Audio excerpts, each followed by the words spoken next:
Yo, what is up, my dudes? This is DevinePlays, and I apologize that you're seeing this shenanigans right here. I do have a new recording setup. I did get a upgrade for my mic. So I like my setup right now. It's kind of weird. I'm still trying to figure out where I want to place things, how I want to place things. But like legit, my mic is just like right here, just off screen of the camera, and then I have a ghetto made pop filter because the roads have been pretty bad today, so I haven't had the chance to go out and actually buy a like a proper pop filter. But this is what we got to do, or this is what we got for now. So we're back with Sounds of Her Love, and my goodness, it's been forever since I last played this game. I've been meaning to come back to it, I really have, but it's just I haven't really had a whole lot of time to actually come back to it. I do apologize that it's been this long, but hey, we're back, and I hope this makes up for it. Okay, so what's happening here, if I remember correctly, I did have to go look up a little bit of my last video because it's been so long. So basically, we went out on a date, or I guess to the library, and now baby girl invited me over to her place. So yeah, I'm gonna just leave my cursor up here. All right. I feel like the sound is a little too low. Maybe right here. We'll try there. Okay. The cool late evening air brushes my bemused face. Ceri and I idle outside her house. Oh, why did I look at the mic? I'm new to this. Anyways, a rather plain and generic building. The thoughts of her living in an elaborate mansion dissipate from my mind. The building is nothing short of a nice house. I just expected that it would be fancier. Should we go inside? Shall we dance? Okay, hold on. This music's getting a little too loud now. Maybe right there. That should be fine. Should we go inside? Yeah, let's do it. Ceri calls out to me from my side, giving the signal that she's ready to go in. She's composed. A contrast with her prior shyness, though. Although the bloom of red on her cheeks is still all too apparent. It's a thing that will always suit her. Certainly.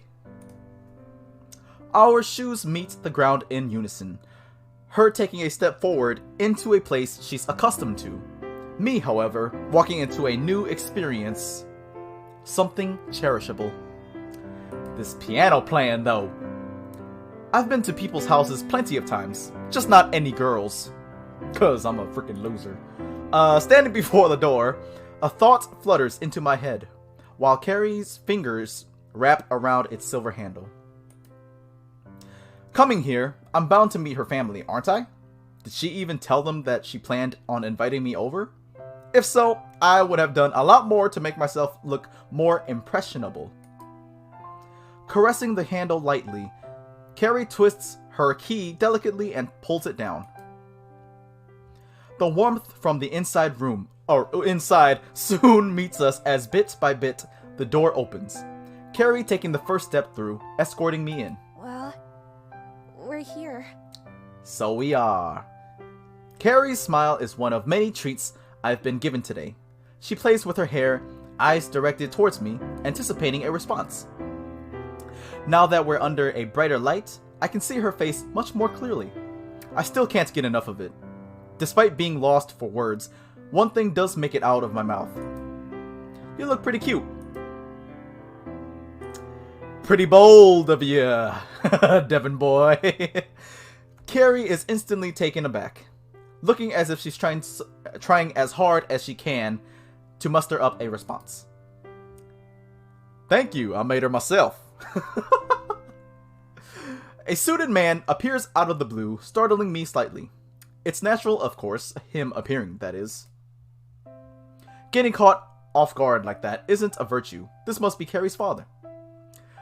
The man himself, a foreigner like Ceri, carries a thick accent that differs from hers.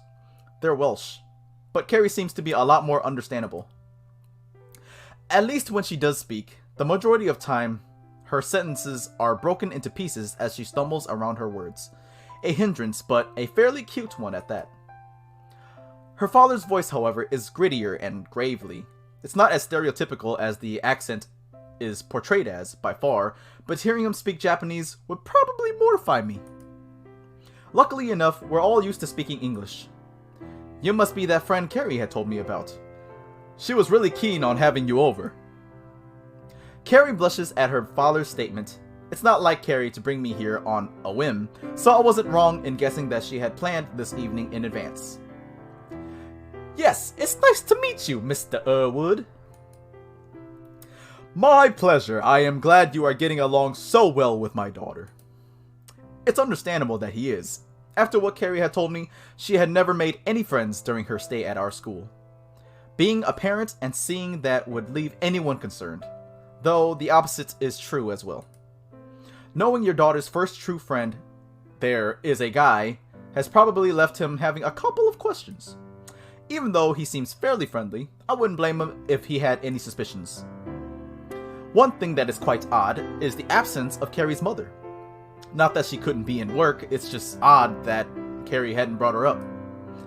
She never talked much about her father either. It's a nice thing to meet her family. In a way, I'm learning more about Ceri herself than anything. Her experiences and those close to her, I guess her family is all she has when outside of school. At least until I came along. I still feel inclined about asking where her mother is. It's weird, but my mind can't help ruminate over her. Ceri herself must have had an attractive mother to turn out the way she is. Though I wouldn't tell her that. I'm not an expert in genetics either. Well, I can't help it. She's a really interesting person. Nice one, too. Ceri reddens at my statement. At this point, anything I could say about her would make her blush. Not only because of her timidness, there's nothing negative to say either. I'm glad you think so. I'll go ahead and set the table. Make yourself feel at home. I don't know why I gave you this kind of voice. Though, don't make it your home. I'd expect you to pay rent otherwise. Funny man, funny man. His joke is lost on me, but I still draw a smile on my face as to act polite and feign a response. Ceri herself seemed pretty amused by the joke, covering her mouth to seal her faint but girlish giggles. I guess dad jokes are only effective when they're actually coming from your father. Mine acts like one big joke himself half the time. Mr. Erwood leaves the pair of us standing by the doorway, giving me the moment to converse with Ceri in private. I wanted to ask about her mother, though whether I should is a questionable act in itself. Okay, so because I already got like a bad ending on my part, like with no guide, I remember I was trying to do this like to get the good ending. So with that said, I'm gonna need a guide. Where is this? Don't ask anything. Okay. Hesitation catches me, reeling me in like a fish. Ceri stands bemused, looking towards me as always. Her soft cheeks have lost their rosy color from moments ago. However, she still timidly fusses with her hair as the light above shines down upon her. Shall we sit? My father's a great cook. Oh, I bet he is. You know, I'm a great cook too. I mean, if I do say so myself. I'm not that interested in her father's cooking. I didn't come here for that. I came here to spend more time with her, so her offer is still more than tempting. Yes, I think that's a good idea, Ceri. Looking over my notes. The dining room is spacious. The walls plastered with Western decor and sports memorabilia. The table, mahogany, makes itself distinct as light reflects off of its polished finish. It looks expensive, topped with various plates and cutlery, more than ready to present whatever is on the menu today. Ceri's father had never told us what it was that we're having. We like to keep touch with our heritage. Outside, we try our best to adapt, though. Oh, that's nice. Ceri must have caught me gazing around the room. Several photos of sports teams lined the walls. Possibly rugby by the looks of it. I'm sure it's a national sport. She must have had a hard time adapting to a new country, though I'm not sure how long she's been here. I'll refrain from asking. Now is the time to savor the moment with her, like a frickin' creeper. I can understand. Connecting with your heritage is an important thing. The only reason I go to our school is to do just that. My mother made me. Come to think of it, I've never told Ceri about me being half English. Your heritage. You're only half Japanese, aren't you? I didn't even know I was half Japanese. I'm not half Japanese. I don't look like the typical Japanese male by any sense, so it was only reasonable that she would conclude that. I'm half English, though I've never actually been there. Born and raised in Japan. Interesting. Your English is pretty good. Oh, thanks. Well, my father made me learn it every day. Even though he's Japanese, I'm sure he thinks he's English though. He's English enough. He only reads and publishes books in English. He even married an English woman. I'm sure he would have moved there if his company needed someone to act as a foreign representative. Thanks. Ceri giggles at my awkward response, with the two of us sitting down at the table together. An act I'd never have expected to be doing with her not even a week ago. Things have gone by so fast, it's unreal. You know, I enjoy spending time with you. Oh, thanks. I didn't have anyone to speak to like this before. Oh, I bet. I mean, This week has been fun. Thank you. Hey, she didn't say my name. She didn't say my name. Ceri unexpectedly gives me her gratitude, stifling me slightly as her words cause my face to go red. At least, I'll assume it is. Is my face red? I don't think so. Shouldn't be. I can't really tell. Inside, I am blushing though. A blush caused by Ceri when it's usually me who makes her blush. Still, her boldness isn't lost on me. In a social sense, at least. Ceri is trying her hardest tonight to make me feel welcomed. She's probably savoring the moment herself. I'll take the initiative and thank her. My pleasure, I've enjoyed it. Ceri herself blushes, though I feel as if it's more of an appreciative one rather than one of embarrassment or shyness. One with more importance to it. Mr. Irwood, Ceri's father, walks back into the room carrying a plate in each hand, both of them topped with the same meal. Beef, diced potatoes, and a selection of vegetables, all topped with gravy, even though neither of us asked for any. After a long, but undoubtedly enjoyable day out with Ceri, I have found myself craving a nice meal. Maybe it's just the smell, but it's certainly something I can appreciate. This entire day has led me to find myself closer to Ceri, with her closer to me. She wouldn't have thanked me for being her friend otherwise. Nobody else has done that, though I've never had many friends myself either. Movie schools would usually worsen my situation, though I've found myself meeting Ceri from doing so. There are no complaints. The three of us begin on our meals, quieting down to focus on our plates. The taste matches the smell, the rich beef complements the soft potatoes as the two amalgamate on my taste buds. Amalgamate?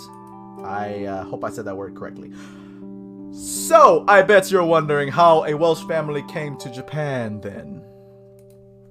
I wasn't, but avoiding this dining table talk wouldn't make me look good to Ceri's father. I hear that getting a work permit is pretty hard, so getting permanent residence must have been quite a feat. Oh, trust me, it was, sonny boy. Originally, I was supposed to only be here for a few years as an engineer. Though I just found myself liking the place, so I decided to stay. It seems like he has a well-paying job. If he can afford to migrate here and send Ceri to our school, he seems like a pretty nice guy, to be quite honest. Hopefully he thinks the same of me, to an extent anyways. Being the guy his daughter had just dragged home, I wouldn't want him to dislike me.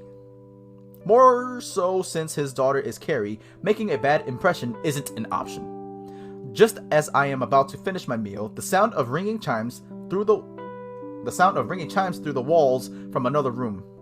A phone call. Excuse me, let me just take this.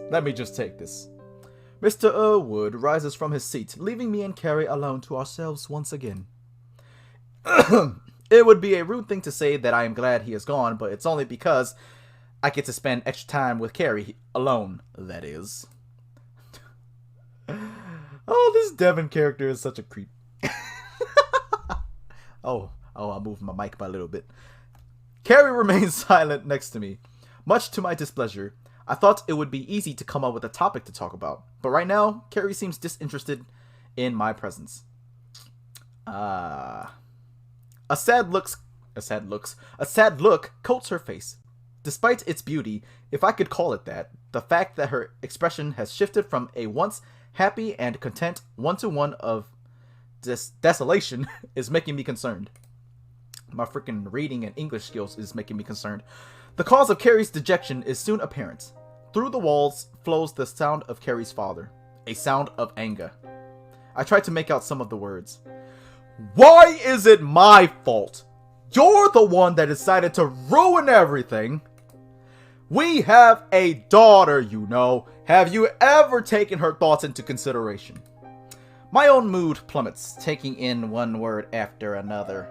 This is the reason that Ceri's mother isn't here. Awkward. Hey, I gotta go. The relationship between her parents has been crumbling before her, by the sounds of it. I really don't want to get myself caught up in this. I'm irresponsible, says the one who decided to get themselves, that word faced and pounded by their ex. Oh, it's getting juicy. The evening should not have gone in this direction. Ceri's father is probably kicking himself now that the dinner had been disrupted. It's not very impressionable to argue with your wife in front of guests. I won't blame him for getting carried away. Feeling a tug on my arm, I see Ceri's slender fingers. Oh, I'm so sorry. I see Ceri's slender fingers grasping my sleeve as she gently pulls on it. Still carrying that same sad expression. The one that hurts me. It hurts. I don't want to see her like this. However, what is going on between her parents concerns me.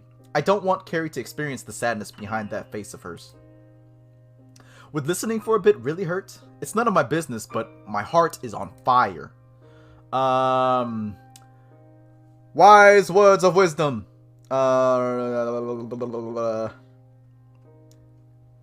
Go with Ceri. Yes. Ceri continues to pull on my sleeve, conveying her signal to me, one of sadness and sorrow. She must want to speak to me about something. I feel my hand. I rest my hand upon hers, and I give her a nod. After which, she stands with me, and the pair of us leave the dining room for the lounge. Y'all are moving awfully quick. Coming to a standstill, Ceri turns towards me as we both remain still in the center of the room. Nothing but a small lamp illuminates the space around us, giving Ceri's sad, melancholic face an orange tint as she looks towards me. Please, forget about what you heard tonight. Kind of hard to do that, but sure. I didn't want to get you involved in all this. Well, it's too late, lady. Okay. Ceri still looks towards me with those woeful feelings deep within her eyes. the high-pitched noise, the instrument. I thought I heard a cat going meow meow. Anyways, seeing her like this is really upsetting. I'm sorry, I don't mean to laugh at such a serious moment. What we've gone through over the past several days mean a lot to me. I'll do anything I can to make her happy, even if I can't resolve the issue. Ceri, I don't want to see you like this. Please, if there's anything I can do for you. Please, just stop. Okay, I'm sorry. I'll just leave. I'll just go. You'll never hear from me again. Ceri's voice is sharp, as if it is tainted with anger. It's complicated. I didn't mean to get angry. It's just her. Me?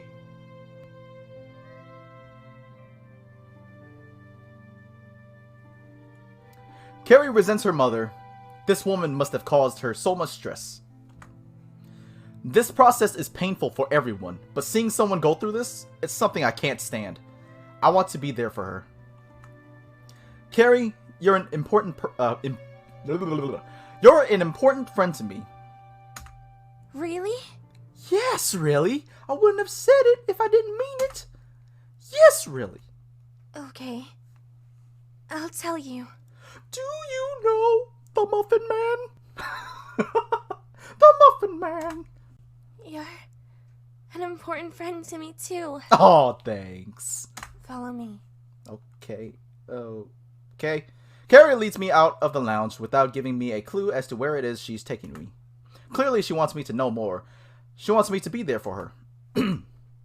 Knowing that my words reached her, it makes me more than happy. Ceri, a person I have grown to enjoy the company of, is leading me higher towards the upper floor of her house. Our relationship has blossomed unexpectedly, flowering a friendship both of us cherish with nothing but pure passion. I can only assume she is leading me to her bedroom, an action which would be typically suitable for this situation is for me to get flustered over. Overcomplicating things by assuming the most raunchy and far off situation. I don't know why I can't read. She wants to talk though. That I can tell from what we were subject to downstairs.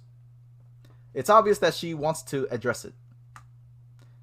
Ceri leads from in front, forcing me to divert my head in an act of politeness, as to not look up her skirt. Oh yeah, we're going upstairs. Dang, all this time we're just walking upstairs? She can't see me anyway, so she wouldn't know if I did. Now is not the time for that though. Yeah, you frickin' perv. This way. Okay. Her voice is firm, as if she has found something inside of her that is pushing her forward, giving her the courage to speak. Inside, though, she must be nervous. The entire situation between her mother and father wouldn't be something she could easily talk about, especially with a guy you've only just met. I trace Ceri's footsteps with my own as we walk down the hall towards her room. Her body is rigid, filled with a composure of sorts. I can't imagine how long she must have waited for this moment. To be able to tell someone outside of her family circle what her life has been like. An unsettled relationship between her parents, her absence from school, and experiencing pure loneliness, all of that must have accumulated into an emotion of anger and misery, one of sadness. Anyway, I'm glad I found her. Though I can't be the one to solve her problems. I want to help her. Oh, she let her hair down. We walked into a room painted in beige. Ceri goes forward and starts to undo her braids, slowly letting her silky hair fall down straight. Hey, we're just talking, okay? We're just talking. A way I've never seen it. Something different. I prefer her with the braids, but maybe that's just because it's how I'm used to seeing her. She still looks beautiful either way. Honestly, I think I prefer her hair just drop down like long. Okay, that's gonna have to be censored. So I might have to block the words. I apologize, but you guys can hear my voice. Ceri rests her glasses on her nightstand, then takes a seat on her bed. The pink, love-hearted, embellished bedding gives off a girlish vibe. I still feel as if they suit her. Thank you for doing that, game. She herself holds a downcast expression, the smooth skin of her hands clutching her knees tightly. It'd be a cute pose if she wasn't plagued by the sorrows of her past. no matter how recent they may be. Okay, game, really? Although saying that, a thin gap between her thighs is visible, leaving her underwear within view. I tried to avoid it earlier, but as Ceri starts talking, it would be rude of me to look away from her. Yeah. Thank you. Yeah, no problem. Okay. For what? It seems out of place for me to ask. Ceri must have a lot on her mind, she must want to say, though I am confused by her gratitude. She thanks me a lot, too often maybe, but this time, there is surely more of an important meaning behind it. For offering to help. It really made me happy. Oh, no problem. Honestly, in real life, I actually would, like, if I was in a situation similar to this, if I was in this situation, I definitely would help out, just because, it's just, I can't bear to see, you know, a friend of mine, or someone close to me, or someone that I just, you know, someone I know, hurting this way. I wouldn't, it's just me personally, I wouldn't be able to just back away and just say, oh, okay, everything's cool, alright, I'm out. You know, that's not me, I can't do that. Isn't that what a friend should do? Yeah, exactly. Friends. That's right. Yes, we're friends. You're important to me. Aw, thanks. Yes, you've mentioned that. Ceri goes on letting her emotions flow out from within. When we first met, I was nervous. It wasn't even that long ago. Do you know why? Why I held myself back? Because you're shy, insecure, depressed, many things. No, but surely you can see that you've improved. You can talk to me fairly easily now. Okay, it's still there. Okay. On the inside.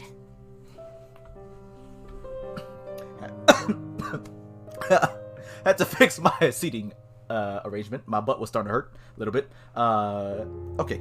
A lack of self-confidence. Even with strangers. People who don't even know me. Always get that impression. Ceri still acts as if she hasn't improved. I wouldn't know what she's feeling on the inside, so I can't be one to judge. Maybe it's just me she's gotten better with, which would be a reasonable assumption. I'm the only person that she converses with that isn't within her family. A group of people which is probably limited to just her father. It must have been painful. It never used to be like this. Though I was always a quiet person. In the past, I never really had a good social life. There was this one girl who never really liked me. Well, then just forget about her.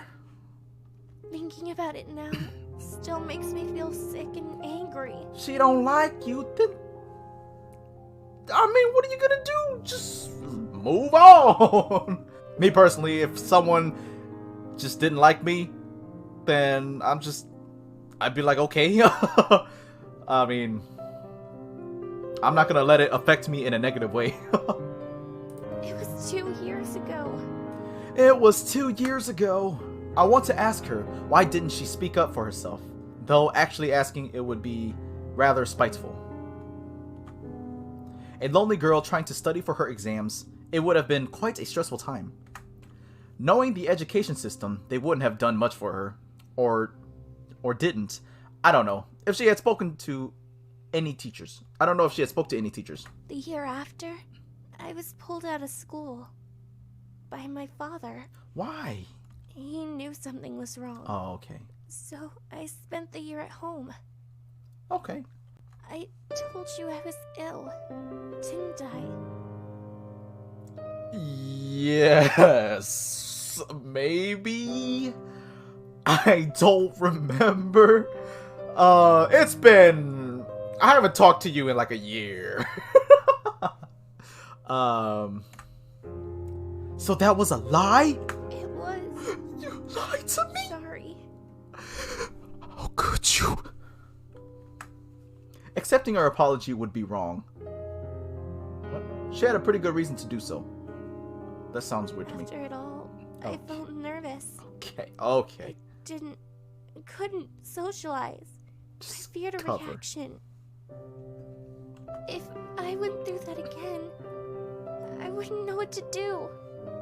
Then I came back and met you. Wow. So it wasn't easy for Ceri to open up to me. It almost seems as if I forced her to, with how quick it has all gone. From a different perspective, I wouldn't be standing here now if she didn't want to get along. Nobody would outright refuse any interaction. It was just hard for her, for an understandable reason. It makes me feel happy that she had found what she has been looking for. That girl had gone, so I went back. But I was still scarred with loneliness. Oh, no. Everyone knew me from before and stayed away. But you were there, and you gave me an opportunity. That's why I want to thank you for becoming my friend. Oh, no problem. You mean a lot to me. Oh, thanks. Ceri stands from her bed, finishing by giving me her warm-hearted regards. It's a thing which she has always done during the time we've known each other. She's usually quite polite. This, however, is something much more than that. Something special. Both to her and to me. Oh, I just realized her glasses are off. Thank you. I'm glad I could be there for you. You're an important friend to me, too. I told you before, didn't I? Ceri nods and smiles, wiping the melancholic expression clean from her face. It's a wonderful sight. To know that our friendship means this much to her, it really makes me happy. Thanks. Oh, you're welcome. The pair of us stand together in the center of Ceri's bedroom, basking in the presence of the other. Around us is silence, bearing the light sounds to traffic from outside. It's a lovely atmosphere, something which makes me feel warm inside. I don't know what her father is doing, but he must have realized we have gone. I looked at my mic again.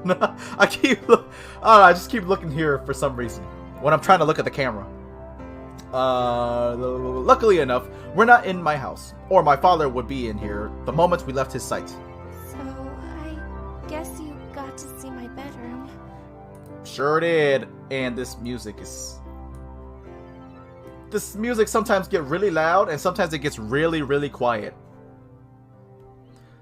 So I guess you got to see my bedroom. Oh, yes, I did. I guess I did. I want to see yours. Whoa there! You don't want to do that. You're gonna have to give me like a week to clean up. Nobody wants to see this monstrosity. Though it's probably a bit messy. Yeah, you betcha. Out of nowhere, Ceri throws me a jab as she stands before me with a complacent grin.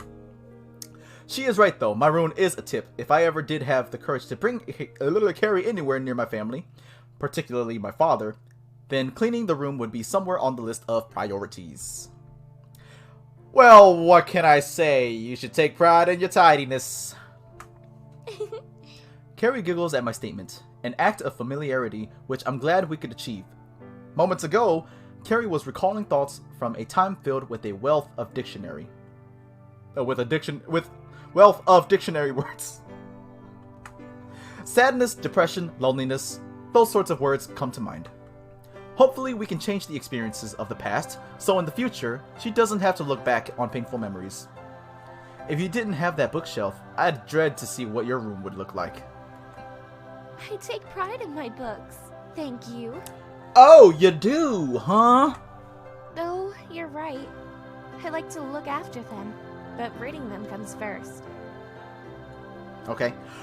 There is quite a lot of books there, though. Surely she hasn't read them all. Actually, I take that back. She probably has. I looked at my mic again. That vacant smile as she stares towards the bookcase proves it. In all fairness, she's not the only one with a lot of books in her room. I couldn't even count the number in mine. All they do is gather dust as my room continues to be treated like a storeroom by my father, cluttering the house with all his publications. Was there ever a time where he actually wrote a book? Putting that thought to the side of my mind, I glance at the alarm clock beside Ceri's bed. It feels as if it's getting late. It's only 2 o'clock? That's... as of right now, actually, it's almost 2 o'clock. Oh, ignore the alarm. It's broken. Oh! So you're saying it's midnight. It seems as if we've both had issues with faulty clocks lately. Nonetheless, if it wasn't for that, I doubt I would have met her in the first place. Realizing that I am in fact wearing a watch, I raise it up to check the actual time. Before saying it myself, Ceri is quick to the point. It's getting late, isn't it? Yeah, it is. Yeah, I should probably head back soon. I can't imagine what my sister might be getting up to, these days. Ceri smiles, though that wonderful sight quickly turns back into a frown. Oh, I'm no. sorry about earlier. No, forget about it. It's okay. It's okay, Ceri. You don't have to apologize. In reality, it is her father's duty to apologize, even though I wouldn't blame him for his actions. It seems as if it's Ceri's mother who is the loose cannon. Ceri herself definitely isn't fond of her. Shall we head downstairs then? Yes, let's. Okay. Ceri and I make our way out of her room and down the stairs, leaving behind what was both a special yet somehow depressing moment for both of us. Ceri had to recall the times she wanted to forget, but at the same time, it made us closer. I now realize that she didn't even speak much about her family issues. That I can't blame her for, but it was the reason the two of us left the dining table. All I'll have to do now is wait until she's ready to speak about such things. Being able to help her is something I want to do. We walk down the hall towards the doorway, Ceri getting ready to see me off. I don't know where her father is, but I'll just have to speak to him another time, I guess. Thank you for tonight, Ceri. I should be thanking you. I'm glad you came. Yeah, you're welcome. Despite... Don't worry about that, Ceri. It's alright. I don't even remember what happened. Ceri smiles warmly, holding the handle of the door in her hand. I'm sure neither of us is ready to go yet, but I have to get back home nonetheless before my parents get on to me. Before my father gets on to me. She blushes, leaving me to give her a smile in response. I don't think I'll ever get tired of seeing those rosy cheeks. Alright, Ceri, I'll see you then. Bye. Could you at least say bye with a smile? I mean, you just look depressed. I mean, you know what? Okay, maybe I'm just stupid. Okay. Shutting the door behind me, Ceri and I are now separated. Myself feeling happy despite the cold of the evening. Her, well, I'm not really sure how she's feeling. I'll go home and I'll call her up. Hey, baby girl, what's up? In all honesty, I hope she is feeling better. Talking with her really made me feel closer to her. Maybe even something more. Ooh. Now, who are you kidding, Devin? You already felt something. Not me. Not this Devin, that Devin. I take my steps out of the garden, a pretty one at that. Each flower still vibrant in the evening sunlight. It's quite a beautiful sight. It is Ceri's after all. The chirping of birds, the typical sounds in the morning. Wake me up once again as I slowly but steadily prop myself upright and stretch my arms out. The room is still dark, giving a contrast to my attitude this morning. It's strange to think that the first thing on my mind after waking up is Ceri. It's not... Well, it's weird, but at the same time, I mean... I don't know what I'm trying to say. Although, given the situation the other night, I can't really help it. Oh, excuse me. Sure, my mind is amiss after Saturday. What with the roller coasters of events which have occurred, focusing on the positive seems to be the best thing to do at the moment. Ceri and I have gotten a lot closer because of it, despite our discussion involving nothing but her ruminating over her painful history. I've made up my mind. I want to help her, so I look forward to being able to see her today. It is a Monday after all. I rise from my bed, deciding now is the right time to get dressed and ready for school. Downstairs, I can hear my father boasting about his business to my mother. It reminds me of my situation, how different me and Ceri really are. Time passes quickly, flowing like a river, guiding me throughout my day. I finish up my business, which involves nothing but a quick shower, brushing my teeth, and getting ready for another day at school. Heading downstairs is the next thing on the list. Walking into the dining room, I am presented with the usual sight of my family enjoying breakfast. Even my sister has managed to make it down here before me, which is quite a rare sight. I take my place next to them in order to have breakfast. Listen, girl, if you're going to have toast, it's got to be whole meal. I prefer white bread, though. It seems as if my father is arguing with my sister over what bread they like the best. I myself prefer brown bread, but joining this argument would be the most idiotic thing I could do. Times like these usually go unnoticed. The fact that I can spend time with my family. To think that Ceri only has her father is an upsetting thought. Even more so since he's probably in work when he finishes school, or when she finishes school. She must be quite lonely. Boy, I was asking you a question. I turn to see my father's face inches away from mine, a sight which startles me. What? What? Thinking about Ceri must have caused me to shut off the outside world. Usually I'm not involved in these sorts of discussions, so it's rare for him to bring me into them. I said, what is better on toast, jam or honey, boy? I don't know, jam. In all honesty, I prefer butter. But again, giving my own opinion would upset the situation further. See, even your brother agrees. Don't take the opinion of someone who spaces out. I thought I was bad in the mornings. The two of them resumed their arguments, with me and my mother trying to ignore the presence of the two idiots at the table. Breakfast today is the same as any other, for me. I wonder if Ceri is having hers right now. I take a glance at the clock, an action which sets my mind into motion once again. I'll be late for school at this rate. Is the clock still broken? If it was, then I'd definitely be too early. Not anymore, I fixed it. You have a watch anyway, why does it matter? Oh, you right. Well, I'm off then. Goodbye, son. Alright, son, hopefully you bring back a girl this time. Despite my father's continuous comments about girls, it is what I'm focused on today. Yeah, okay. I deliberately decided to leave earlier than usual in an attempt to beat Ceri to our meeting spot. I step outside, bidding farewell to my family with nothing more than a brisk wave. I look forward to seeing Ceri, a girl I have become familiar with. The rosiness of her cheeks, the silkiness of her braids, and that cute edge to her embarrassed smile. It's not something I'd thought I would find when moving schools. The street is quiet. It usually is around this time. I left just before the rush hour, and recently I have found myself trying to get to school a lot earlier than before. Maybe there's a reason for that. Oh, there is, huh? You think? That reason, though, isn't there when I reach the end of the street. This is the place where I first met Ceri, and the place we agreed on meeting each other from now on. Ceri, though, isn't here. Granted, I did leave earlier just so I could be here before her. If I wait around a bit, I should be greeted to the cute sight of her being shocked to see me. Leaning back against the wall, I rub my brow as I take the time to think about the situation between us. On Saturday, I was privy to her life behind closed doors. Having to be involved in a dispute between parents, what with the additional sense of loneliness. Thinking about it really makes me sad that she has gone through so much. Bullying, a divorce, and seclusion. Okay, maybe I got her situation all mixed up with the bullying. Bullying is bad. But that's a topic for another day. All of that, and then there's me. I take a look at my watch, its reflection in the sunlight almost blinding me, as I squint to make out the numbers.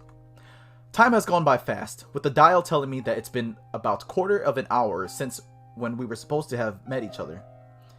Thoughts fly through my head as I ponder over why she could be so late, but if I wait any longer then I won't be able to make it to school on time. If she were to turn up after I'd left, well, it'd hurt me. Leaving Ceri behind is something I don't want to do, but I can't afford to be late either. Leave her then! I ain't about to get in trouble just for you. That sounds terrible.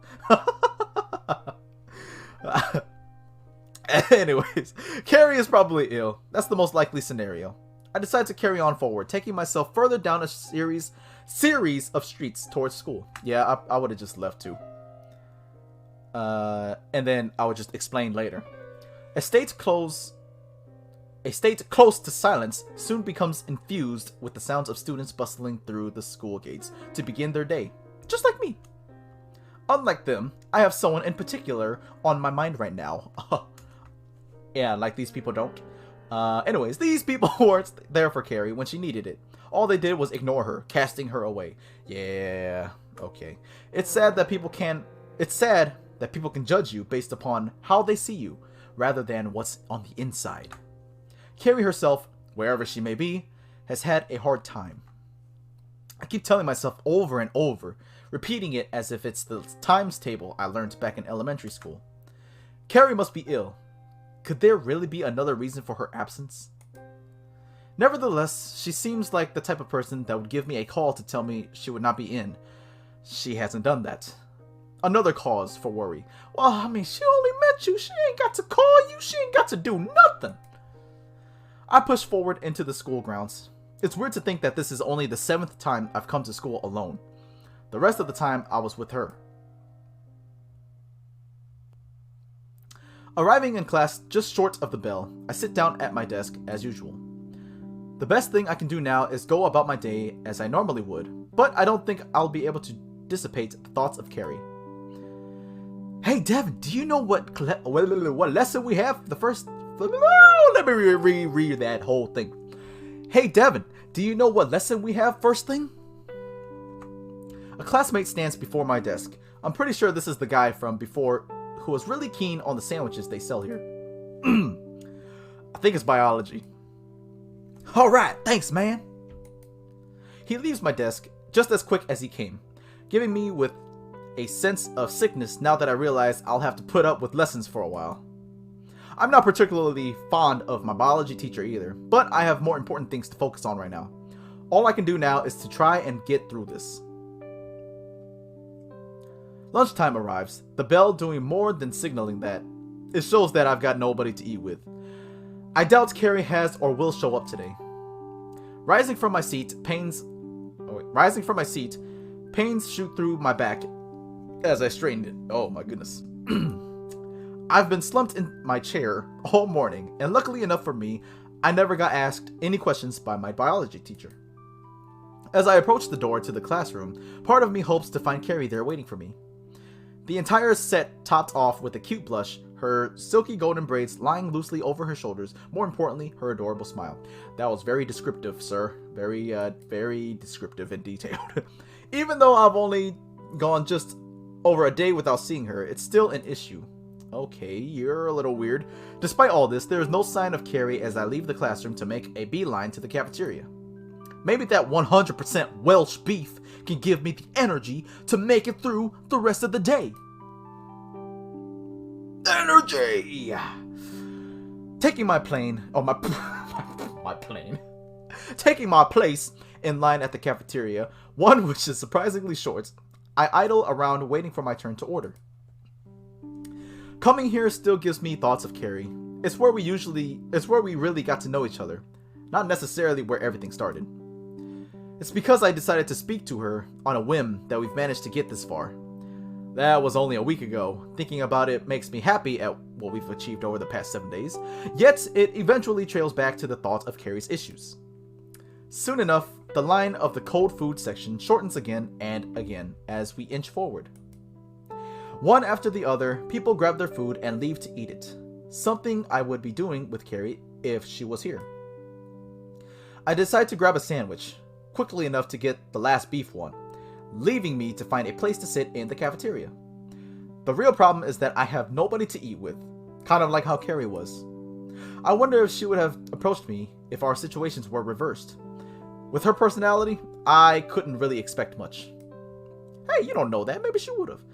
Even though she is a kind person, she wouldn't have had the audacity to approach someone she had only met that morning. I decide the best thing to do is just to go back to class. I can probably find someone to talk to there. The corridor is empty as I walk back towards my class to eat lunch. Most people now would either be in their class or in the cafeteria, so it's rare to see any students walking about at this time. Making my way past one of the classrooms, I notice the door opened behind me as someone calls out. Hey wait, you're Devin, right? I stop in my tracks and turn around to find one of our year's form teachers calling out to me. I think he's in charge of Ceri's class. Yes I am, sir. Sorry to stop you. I was wondering if you would know the reason as to why Ceridwen is absent today. I forgot that's her full name. I don't know how to pronounce that. We haven't received a call from her parents, so I thought you might know where she is. You've been hanging around her, lately, that is. No, I don't, sir. Sorry. Has this guy been watching me and Ceri? I guess it's kind of his job as a teacher to track pupil progress. It is quite notable that one of the most introverted students suddenly made a friend, though it still aggravates me that he's looking into our business. Okay, no worries. We'll give her parents a call later if we don't receive any word from them. I'm not sure if this guy knows about the relationship between Ceri's parents. He heads back into his classroom, leaving me by myself in the corridor. The thought of giving Ceri a call myself crosses my mind as I make my way back to my classroom. Cool air, the sound of cars, and the presence of the local populace going about their daily lives surrounds me. Walking home from school has always been like this. Just time to think while I rush to get back so I can go about my own life. It makes me wonder whether things would be different if Ceri had come to school today.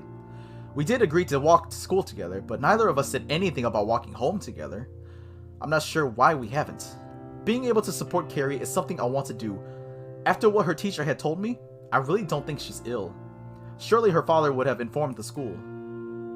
They're never too keen on pupils missing lessons. I've had the experience of being berated for it before. Putting my hand in my pocket, my fingers naturally rest around my phone as I realize I had it with me. I did decide on giving Ceri a call, though I'd rather wait until I'm at home before doing so. Something inside me knows that things that we'll discuss won't be the same as the trivial things we both embraced before. Step by step, I trace back my usual path down my street to and from school, quickly arriving home and making my way indoors. Inside, instead of the usual sounds of my father's boasting and my mother's retorts, I find my sister sitting down and playing on her phone. It's something she would usually do. Yeah, actually, yeah. That's what my sister does too. Why she's doing it downstairs and not in her room, I'm unsure. Oh, you're back. Yeah, I am. Did you get let out early or something? No, I'm just a faster walker than you. She always has a way to be cheeky. Where's mom and dad? Oh, they went out.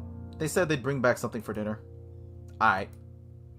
I take off my shoes in the hall. When I get the idea to talk about Ceri with my sister, she might be able to give me a girl's perspective on it all. At least I hope. Hey sis, is there any reason as to why a girl might not come to school, despite not being ill? My sister turns her head and smirks at me, almost to mock me for knowingly asking something which would make me indebted to her. Oh, did a girl you like take the day off? Very funny. Are you going to give me a serious answer? After raising my voice, my sister responds by giving me a solemn expression. I didn't mean to get loud, but right now I have more things on my mind than her jokes. Well, I wouldn't go if I didn't feel like it. That is, if I was depressed. Thank you. I'm sorry for shouting. By getting angry, I've created a sense of awkwardness between us. Doing so resulted in getting an answer from her anyway, one which isn't unreasonable given Ceri's situation. All I can do now is hope she's willing to answer my call. It's okay. Resuming with whatever it is she was doing, my sister takes hold of her phone, leaving me to part ways with her to head upstairs. Before me is a room all too common, and as always, all too messy. Looking around, I realize this will be the stage upon which I begin my act to be there for Ceri, a girl who has grown on me so much over the course of a mere 7 days. The sounds of cars resonate through the open window, causing me to look outside and stare back at a melancholic expression. Is that really what I look like?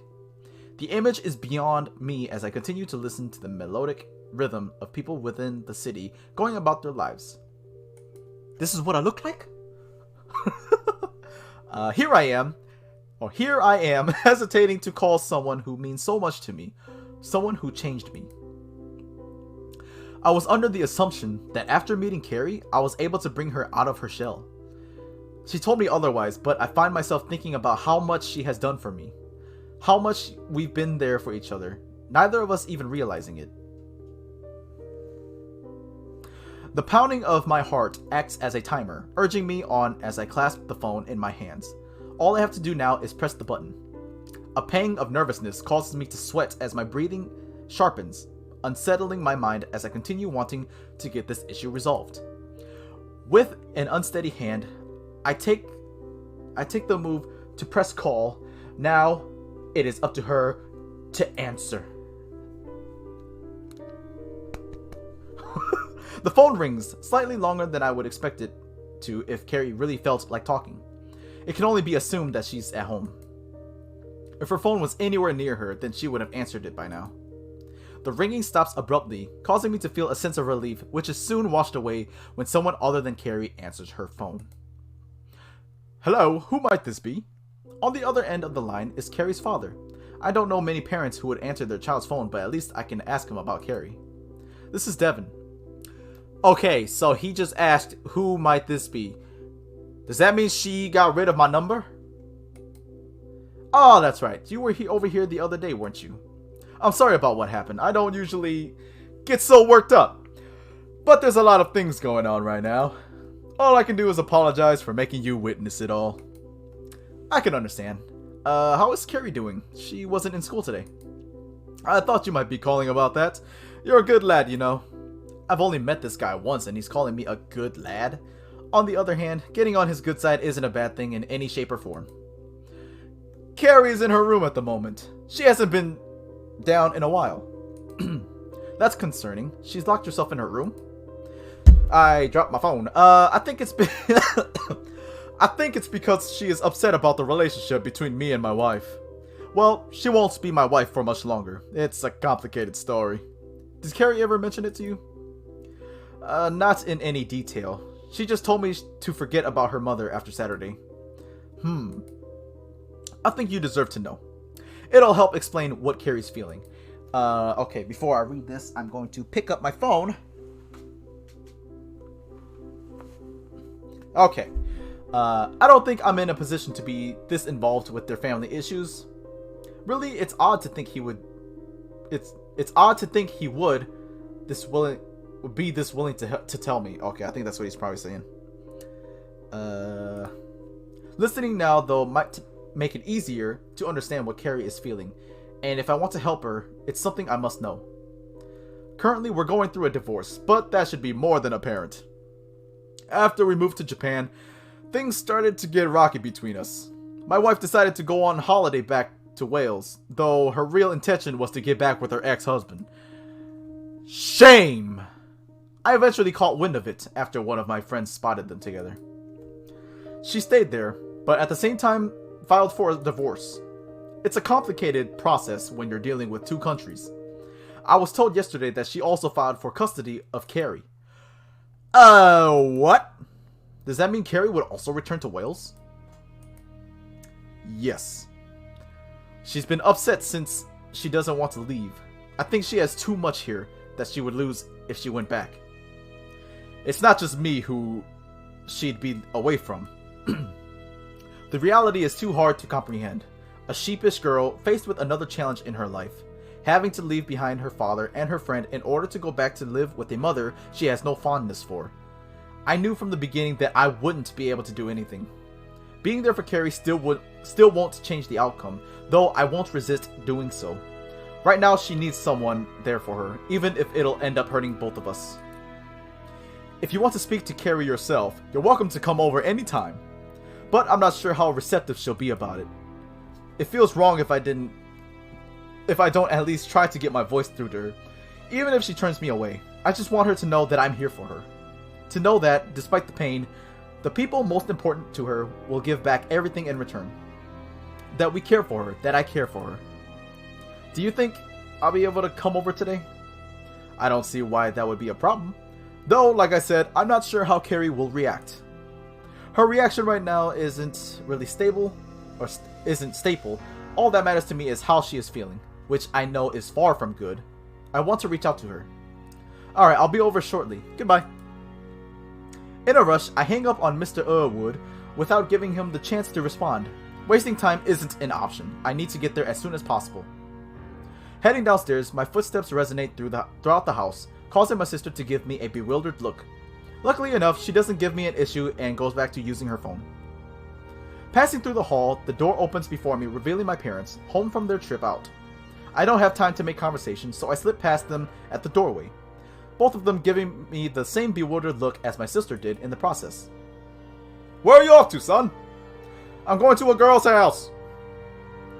Upon hearing that, my father contorts his face in surprise, finally leaving me with a proud smile as I set off to make my way down the street. He's like, "That's my boy! You get it!" All I should focus on is being there for Ceri, a thought which drives me as I race my way to her house.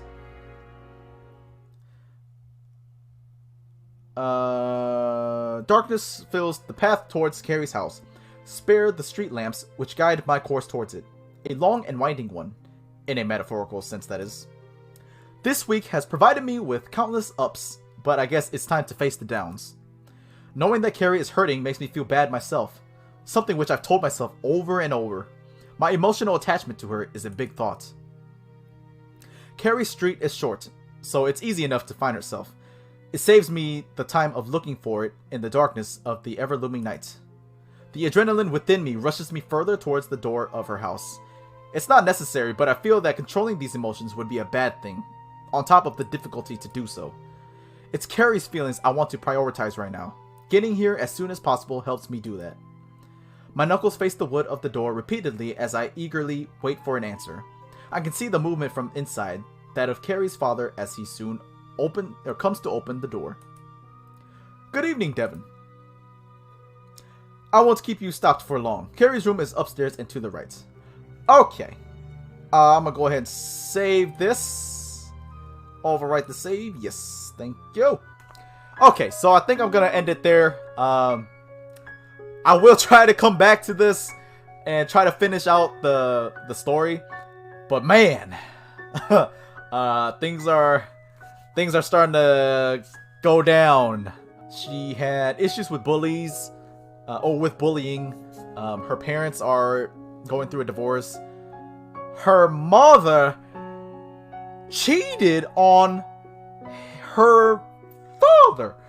I almost got all that mixed up and said something different, and I don't know what else I'm trying to say. I'm trying to save what I'm trying to say, but it's not working out too well. Yeah. But anyways, yeah, again, I'm gonna end this episode here. Things are getting intense. Hopefully things are cool. Hopefully things are chill. I'm looking to get the good ending, so hopefully things are chill and good by then. It should be, at least. But anyways, thank you guys so much for watching this video. If you guys enjoyed it, hit that like button. I would really appreciate it. And I will see you all in the next one. Peace.